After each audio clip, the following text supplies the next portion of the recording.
এই বজাৰৰ পৰা গাহৰি মাংস 200 টকা লৈ আনিলোঁ। গাহৰি মাংস লোকেল গাহৰি এই গাঁৱৰ পৰা আনি পেলাই কাটা লোকেল গাহৰি, আৰু লগতে বিলাহী, আলু, জিৰা গুড়া, পিঁয়াজ ৰেডি আৰু আদা ৰচুন পিচি পেলাই ৰেডি কৰি থৈছোঁ। এটা বনাবৰ কাৰণে ৰেডি আৰু গাহৰি মাংস। আগতে ভাজি লওঁ মাংস বনাবৰ কাৰণে।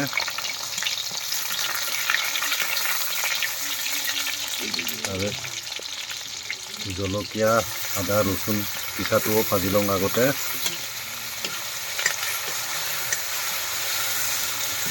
ভাজোঁ এতিয়া মাংসটো দিলোঁ।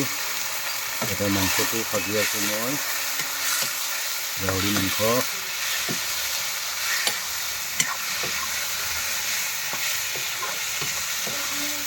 লগত আলুটো আগতে ফ্ৰাই কৰি লওঁ।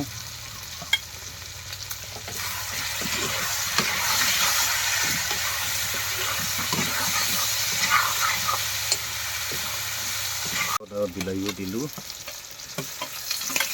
বিলাহী দি পেলাই পূৰা ভাজি আছোঁ মাংসটো।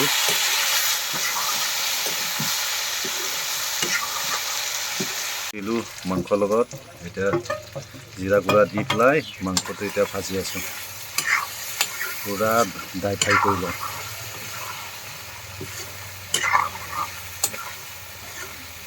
বটলৰ পানী দিলোঁ।